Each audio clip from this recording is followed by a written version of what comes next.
Hanif পালোৱান YouTube চেনেললৈ সকলোকে স্বাগতম জনাইছোঁ। আজি মই লৈ আহিছোঁ আপোনালোকৰ বাবে এটা নতুন ভিডিঅ'টো হ'ল যে ফাইনালি পোষ্ট অফিচৰ ডাকঘৰৰ নতুন আঁচনি আহি পৰিছে। আপোনালোকে যদি মেট্ৰিক পাছ কৰিছে তেনেহ'লে আপোনালোকে এই পোষ্ট অফিচৰ ডাকঘৰৰ এই আঁচনিত আপোনালোকে এপ্লাই কৰিব পাৰিব। আৰু যিসকল ব্যক্তিয়ে মেট্ৰিক পাছ কৰিছে সেইসকল ব্যক্তিয়ে এই আঁচনিখনত এপ্লাই কৰাৰ লগে লগে প্ৰতি মাহে পাব 20,000কৈ টকা। সেইসকল ব্যক্তিয়ে লাভ কৰিব পাৰিব। আপোনালোকে এই আঁচনিখনত আবেদন কৰিব পাৰিব, কেনেকৈ এই আঁচনিখন আপোনালোকে লাভ কৰিব পাৰিব, মই আজি এইটো ভিডিঅ'ত আপোনালোকক step by step A to Z আপোনালোকক জনাই দিম। গতিকে আপোনালোকে ভিডিঅ'টো অলপো স্কিপ নকৰাকৈ চাব আৰু ভিডিঅ'টো আপোনালোকে একেবাৰে প্ৰথমৰ পৰা শেষলৈ চাই থাকিব। মই মোৰ ষ্টেপকেইটা আপোনালোকে ফ'ল' কৰিব। গতিকে আৰু আপোনাৰ ওচৰত মোৰ এটা ৰিকুৱেষ্ট, আপুনি যদি মোৰ চেনেলত নতুনকৈ আহিছে প্লিজ এনেকুৱা ভিডিঅ' পোৱাৰ কাৰণে প্ৰত্যেক দিনাই এনেকুৱা ভিডিঅ' পোৱাৰ কাৰণে আপুনি আমাৰ চেনেলটো প্লিজ ছাবস্ক্ৰাইব কৰিব আৰু ভিডিঅ'টোত এটা লাইক কৰি দিব আৰু এই ভিডিঅ'টো আপোনাৰ বন্ধু বান্ধৱীসকলক আপুনি শ্বেয়াৰ কৰি দিব, যাতে এই ভিডিঅ'টো চাই সকলো বন্ধু বান্ধৱীসকলে এই ভিডিঅ'টোৰ দ্বাৰা উপকৃত হয় বা এই ভিডিঅ'টো চাই সিহঁতে এই আঁচনিখনত পোষ্ট অফিচৰ ডাকঘৰৰ এই আঁচনিখনত এপ্লাই কৰি প্ৰতি মাহে 20,000 টকাকৈ লাভ কৰিব পাৰে। তেন্তে বলক আমি দেৰি নকৰি ভিডিঅ'টো আৰম্ভ কৰোঁ। আপোনালোকে কেনেকৈ এই আঁচনিখনৰ পৰা আপোনালোকে প্ৰতি মাহে 20,000কৈ টকা লাভ কৰিব পাৰিব। এই প্ৰথমতে আপোনালোকে এটা নটিফিকেশ্যন দেখুৱাই দিছোঁ, যিটো গভৰ্ণমেণ্ট চৰকাৰৰ তৰফৰ পৰা অফিচিয়েলি ৱেবছাইট আহিছে। গতিকে আপোনালোকে এই নটিফিকেশ্যনৰ প্ৰথমতে চাওক। ওপৰত লিখা আছে, ডাকঘৰৰ এই আঁচনিৰ পৰা প্ৰতি মাহে উপাৰ্জন কৰক 20,000 টকা, কেনেকৈ কৰিব আবেদন। তাৰপিছত লিখা আছে, ডাকঘৰৰ এই আঁচনিৰ পৰা প্ৰতি মাহে উপাৰ্জন কৰক 20,000 টকা, কেনেকৈ কৰিব আবেদন। তাৰপিছত ইয়াত লঘু এটা আছে, ইয়াত অফিচিয়েলি গোটেইখিনি ৱেবছাইটৰ হেৰি আছে, হোৱাটছআপৰ, ফেচবুকৰ, টুইটাৰৰ। গতিকে তাৰপিছত তলত লিখা হৈ আছে, জ্যেষ্ঠ নাগৰিক সঞ্চয় আঁচনি SCSS ডাকঘৰৰ উদ্যোগত আৰম্ভ কৰা এক আঁচনি, যাৰ অধীনত সময়মতে ইয়াত বিনিয়োগ কৰিব পাৰি। এই ধনেই ভৱিষ্যতে আমাৰ সহযোগী হৈ পৰিব। আপুনি কেনেকৈ বিনিয়োগ কৰিব আৰু কিমান দিনৰ পিছত ইয়াৰ সুবিধা লাভ কৰিব জানি লওক সবিশেষ। আপুনি এই আঁচনিখনৰ পৰা কেনেকৈ আপুনি এই টকাটো আপোনালোকে লাভ কৰিব সেই বিষয়ে আপোনালোক সবিশেষ জানিবলৈ দিছে। তাৰপিছত লিখা হৈ আছে, জ্যেষ্ঠ নাগৰিক সঞ্চয় আঁচনি। এইখন চৰকাৰী আঁচনি, এইটো যিটো আঁচনি এইটো চৰকাৰী আঁচনি, যিখন ক্ষুদ্ৰ সঞ্চয় আঁচনিৰ অধীনত পৰিচালিত হয়। এইটো এটা ক্ষুদ্ৰ সঞ্চয়, অলপ সৰু সঞ্চয়। আপোনাৰ ইমান ধনো বেছিকৈ হেৰি কৰিব নালাগে, অলপ। জ্যেষ্ঠ নাগৰিক সঞ্চয় আঁচনি জ্যেষ্ঠ নাগৰিকৰ বাবে চলোৱা এক আঁচনি। ইয়াৰ অধীনত অৱসৰ গ্ৰহণ কৰা নাগৰিকক বিশেষ সুবিধা প্ৰদান কৰা হয়। ইয়াৰ জৰিয়তে অৱসৰৰ পিছতো নিয়মীয়াকৈ ধন লাভ কৰিব পাৰিব আপুনিও। এই আঁচনিৰ নিশ্চয়তা প্ৰদান কৰে ভাৰত চৰকাৰে।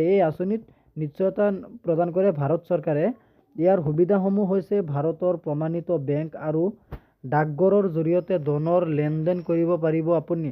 জ্যেষ্ঠ নাগৰিক সঞ্চয় আঁচনিত 2023-24 বিত্তীয় বৰ্ষৰ তৃতীয় ত্ৰৈমাসিক সুতৰ হাৰ 8.2%। 2023-24ত সুতৰ হাৰ আছিলে 8.2%। তাৰপিছত আপোনাৰ এই আঁচনিখনত এপ্লাই কৰিব হ'লে কেইটামান চৰ্ত আছে। যিকোনো কাম আপুনি কৰিবলৈ হ'লে কেইটামান চৰ্ত বা যিকোনো চৰ্ত থাকে। আপুনি এই আঁচনিখনতো এপ্লাই কৰিবলৈ হ'লে কেইটামান চৰ্ত আছে, চৰ্তকেইটা আপোনালোকে পালন কৰিব লাগিব। এই চৰ্তকেইটাৰ তলত দিয়া হৈছে চৰ্ত কি কি। SCSSৰ সুবিধা লাভ কৰিবলৈ কেইটামান চৰ্ত আৰোপ কৰা হৈছে। ইয়াত প্ৰথম চৰ্ত হ'ল, নাগৰিকৰ বয়স 60 বছৰৰ ওপৰত হ'ব লাগিব। আপোনালোকৰ যদি বয়সটো 60 বছৰৰ ওপৰত আছে তেন্তে আপুনি এইটো আঁচনিত এপ্লাই কৰিব পাৰিব।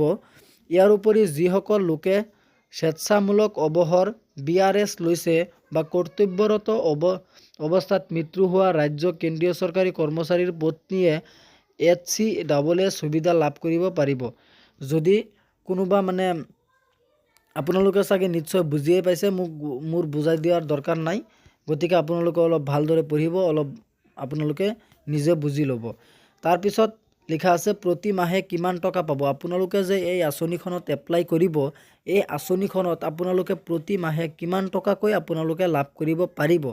আপোনালোকে নিশ্চয় থাম্বনেইলটো চাই গম পাইছে বা মিছা বুলি ভাবিছে। গতিকে ইয়াত প্ৰমাণ সহকাৰে দেখুৱাই আছে প্ৰতি মাহে কিমান টকা পাব আপোনালোকে এই HCSS আঁচনিৰ পৰা।